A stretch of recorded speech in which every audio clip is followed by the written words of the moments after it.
I mean हम कलाकार ऐसी कहानियों के लिए ही भूखे होते हैं। मतलब हम चाहते हैं कि कुछ ऐसी कहानियाँ हों, ऐसी स्टोरीज़ हो जो हम ऑडियंस तक पहुँचाएं। और मैं अपने आप को खुशनसीब मानूंगा कि मुझे ऐसा किरदार प्ले करने का मौका मिला जो एक प्रोटैगनिस्ट है ऐसी कहानी को लेकर। सो चैलेंजिंग तो था ही, बट मेरे ख्याल से डायरेक्टर और राइटर और उन लोगों के लिए ज़्यादा चैलेंजिंग था कि इसे किस तरह एक एंटरटेनिंग फिल्म की तरह इसे प्रेजेंट किया जाए, लिखा जाए, दर्शाया जाए।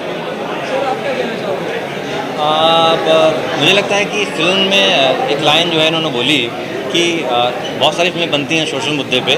सबसे मुश्किल काम ये होता है कि सोशल मुद्दे के साथ बना उसको एंटरटेन ऑडियंस को करते रहना। जब आप फिल्म देखेंगे तो आप देखेंगे कि हम एंटरटेन भी कर रहे हैं आपको बराबर और सोशल मैसेज भी दे रहे हैं। और it is a satire of course I would say.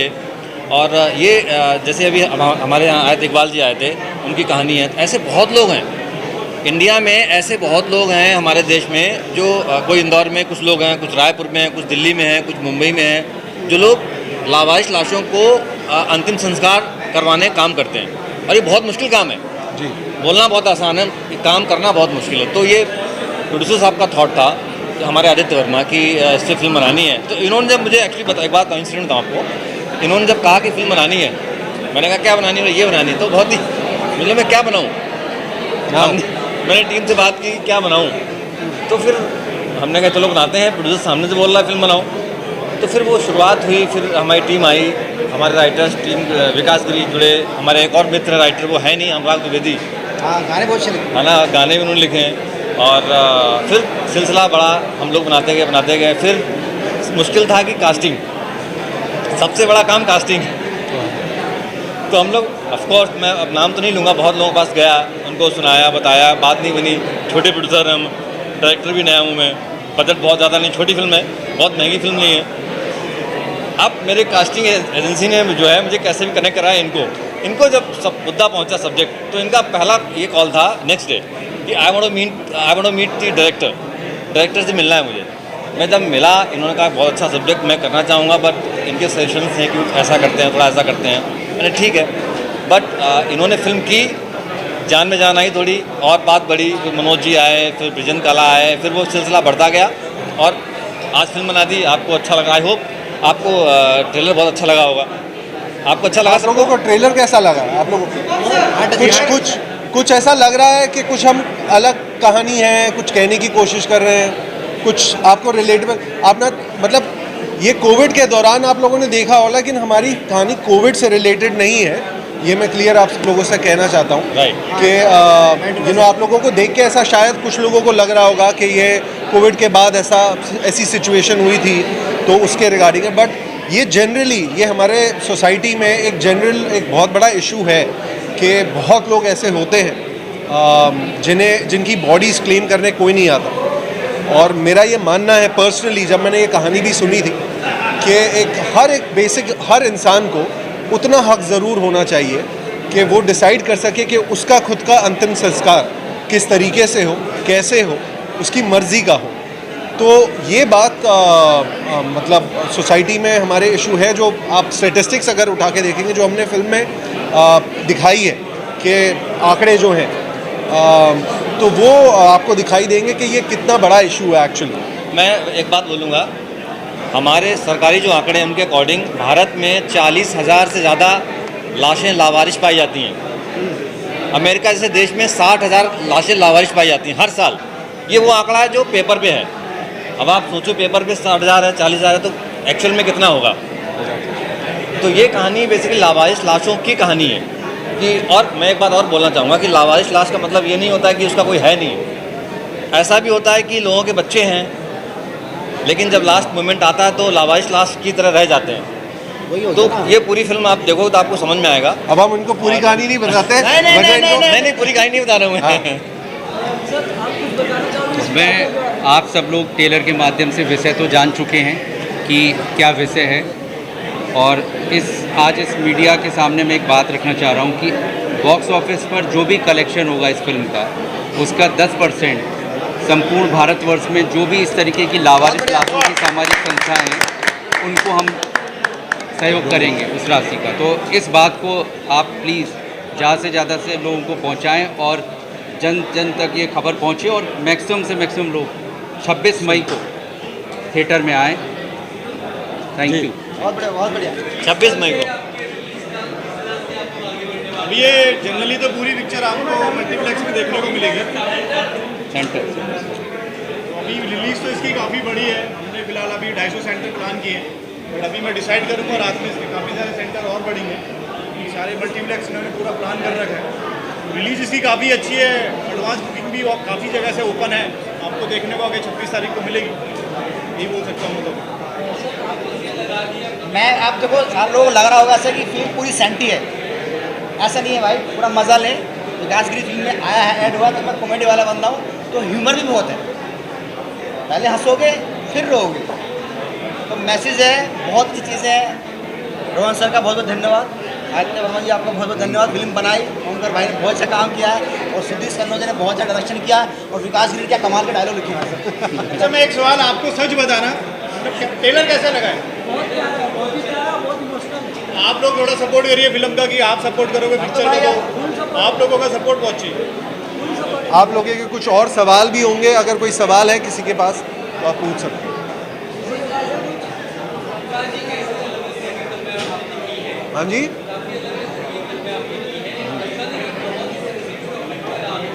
जी जी, इसीलिए अलग अलग तरीके की फिल्में की हैं, अलग अलग कहानियाँ की हैं, because as a actor, as a अभिनेता मुझे अच्छा लगता है कि मैं अलग अलग किरदार करूं, कुछ अलग अलग कहानियाँ, ताकि ऑडियंस भी थोड़ी सरप्राइज रहे, यू नो ओमकार ये भी कर सकता है या इस तरह की कैरेक्टर में भी दिख सकता है। तो ये थोड़ी रियलिस्टिक कहानी थी, इसलिए मुझे लगा कि मैंने अभी तक एक मैंने कुछ रोम कॉम्स फिल्में की हैं, जैसे प्यार का पंचनामा हो गई या झूठा कहीं का हो गई, तो मुझे लगा ये फिल्म मेरी फिल्मोग्राफी में, मेरी बायोग्राफी में थोड़ी अलग रहेगी हमेशा, तो इसलिए मैंने सोचा कि ये कहानी कहनी चाहिए मुझे एज एक्टर।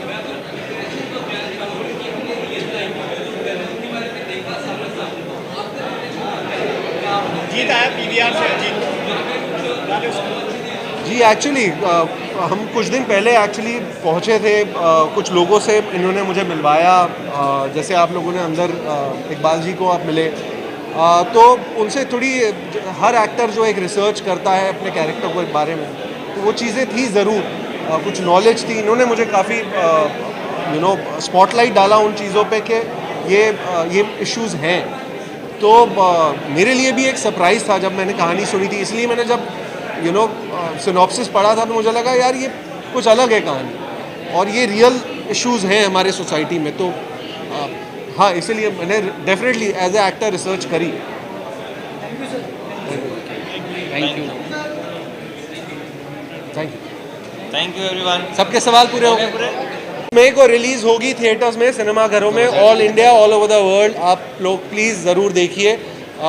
इसमें सोशल मैसेज भी है, एंटरटेनमेंट भी है, और आप लोगों का सपोर्ट बहुत ज़रूरी है, बिकॉज हम एक छोटी फिल्म बना रहे हैं, लेकिन इस फिल्म का दिल बहुत बड़ा है, इस फिल्म का मैसेज बहुत बड़ा है, और अगर हम समाज में, सोसाइटी में कुछ बदलाव ला सकते हैं तो हमें लगेगा कि हम कामयाब रहे। और आई थिंक इस तरह की फिल्में, मुझे लगता है कि हाल फिलहाल में आप लोग सपोर्ट कर रहे हैं, जैसे कश्मीर फाइल्स हो गया या केरला स्टोरी हो गई, तो हमारी भी फिल्म को उसी तरीके से अगर आप लोग सपोर्ट करते हैं तो लगता है हम भी काफ़ी अच्छा कर पाएंगे। सो आप लोगों की सपोर्ट की, ऑडियंस की सपोर्ट की बहुत ज़रूरत है। Thank you so much. Thank you everyone. साथ में बैठ के देखिए, क्योंकि आज कंटेंट ओरिएंटेड फिल्में ही बनती हैं और कंटेंट ही बहुत बड़ा स्टार है। तो इस फिल्म का कंटेंट बहुत बड़ा स्टार है, आपको बहुत अच्छा लगेगा। बहुत अच्छे अच्छे एक्टर हैं, मैं हूँ, बहुत सारे अभिनेता हैं, विजेंद्र कालरा है, और ह्यूमर, तिरछी ह्यूमर के साथ एक सत्य अपने सामने हमें दिखेगा। इतनी ज़बरदस्त फिल्म बनी है, आप ज़रूर देखें, और लावास्ते को आप अपने मित्रों को, अपने परिवार को भी कहें ये फिल्म ज़रूर देखें, क्योंकि आज लावास्ते जैसी फिल्में समाज की जरूरत है। Thank you very much. एक अच्छा प्रमोशन की ज़रूरत होती है, एक अच्छा मार्केटिंग की ज़रूरत होती है।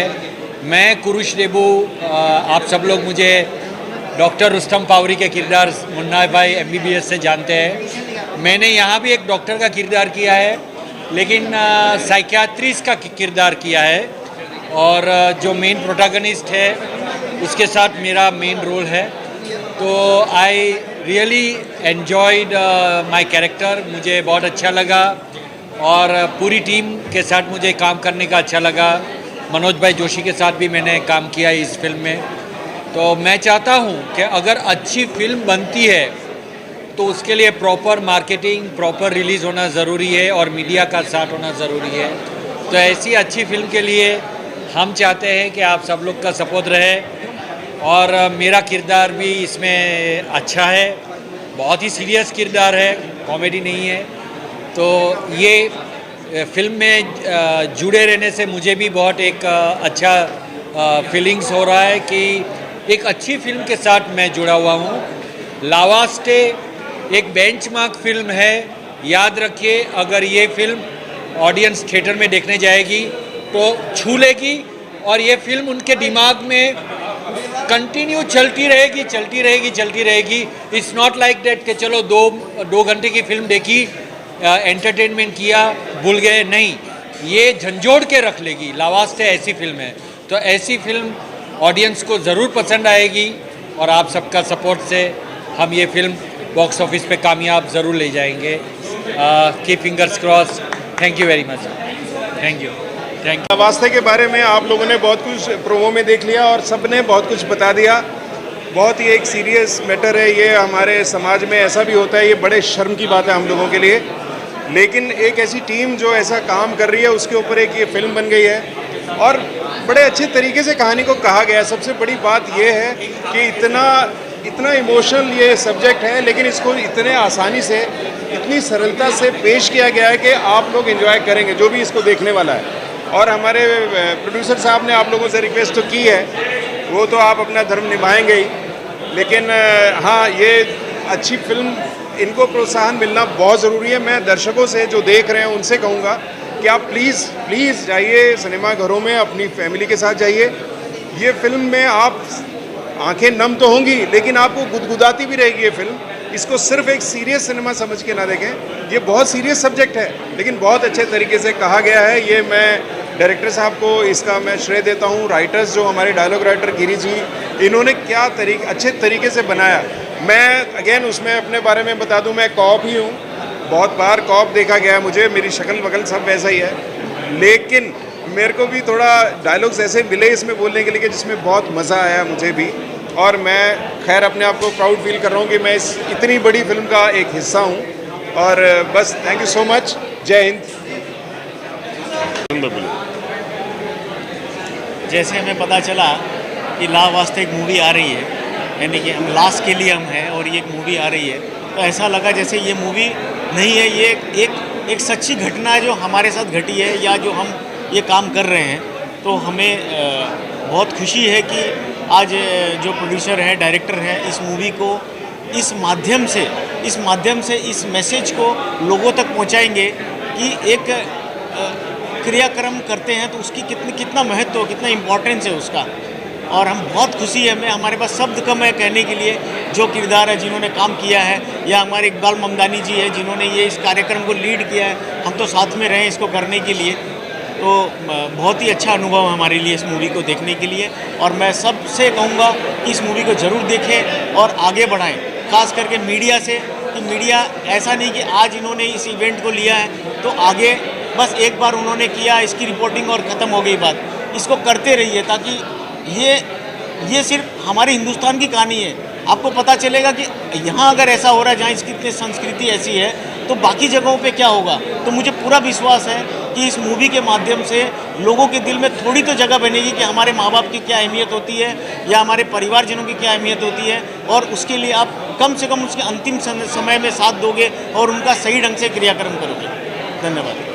देखिए, मैं ये सबसे पहले तो फिल्म की टीम को बधाई देना चाहूँगा कि जो कॉन्सेप्ट उन्होंने चुना, ये वाकई में एक बहुत चैलेंजिंग है, खास करके पूरे समाज के लिए, पूरे मुल्क के लिए। रही बात हमारे काम को लेकर के, तो मैं फिर वर्मा जी के लिए शुभकामनाएं देना चाहूँगा कि इस टॉपिक को उन्होंने देखा, हमसे बात की, खास करके सुदेश कनौजिया जी जो कि इस फिल्म के डायरेक्टर हैं, बहुत मेहनत करके इस फिल्म को उन्होंने समझा और बनाया। ये दोनों कॉन्सेप्ट अलग है। फिल्म में जो चीज़ें बताई गई है कि किस तरीके से पिता माता अपना खून जला करके अपने बच्चों को बड़ा करते हैं, और एक हर माँ बाप का ये सपना होता है कि अपने बच्चे जो है उनसे ज़्यादा कामयाब बने, जिसको लेकर के वो देश विदेश में अपने बच्चों के लिए कुर्बानियाँ देते हैं। लेकिन एक वक्त ऐसा आता है कि बच्चों को लगता है कि शायद वो बहुत सुपीरियर हैं, उनके पास वक्त नहीं है अपने माता पिता के लिए, तो ज़मीन जिसकी जो होती है शायद हम वो भूल जाते हैं और उसको लेकर के लगातार काम करते हैं। दूसरा जो हम अपना जो कॉन्सेप्ट कर रहे हैं, इसके साथ में हमने बताया कि कोविड पीरियड से लेकर के अभी जो हम लावारिस बॉडीज़ का जो काम करते हैं, तो हमारे पास ये लावारिस बॉडीज़ वो है जो हमारे शहर में बेचारे कहीं से काम करने आते हैं, कोई मांगने वाला होता है, कोई गरीब परिवार का होता है, जिनके आगे पीछे कोई नहीं होता है, तो हम इसके साथ में उनका भी एक अंतिम संस्कार पूरे धार्मिक रीति रिवाज के साथ कराते हैं। और लगातार मैं आप सभी लोगों से ये गुजारिश करूँगा कि ये फिल्म के साथ में जो हमारी टीम जो हमारा काम कर रही है, इस तरीके से अलग अलग जगह अगर राज्य में अलग अलग टीम खड़े होकर के इस तरह के अलग अलग सब्जेक्ट को पकड़ करके काम करना शुरू कर दें, तो मुझे लगता है हमारे देश में काफ़ी आसानी, कई गरीबों के लिए राहें आसान हो जाएंगी इनको काम करने के लिए। बहुत बड़ी चुनौती भरा काम लोगों को लगता है, लेकिन अगर हमने ठान लिया कि हमने करना है तो आप यकीन करिए ये काम आसान हो जाएगा एज ए टीम वर्क। मेरी फिर एक बार शुभकामनाएं पूरे फिल्म की टीम को, उनके प्रोड्यूसर और डायरेक्टर और एक्टर्स को कि ये फिल्म ज़रूर चलेगी। और मैं लोगों से भी ये गुजारिश करता हूँ कि एक बार इस फिल्म को ज़रूर देखना चाहिए, ताकि ये पता लगे कि माँ बाप की क्या कुर्बानी होती है, बच्चे कैसे बड़े होते हैं। बच्चे आज समाज में जाने के बाद भले ही वो किसी कंपनी के CEO हो जाए, किसी के कुछ अलग अलग स्टेटस पे वो चले जाए, लेकिन माँ बाप होते हैं आखिर। Thank you so much.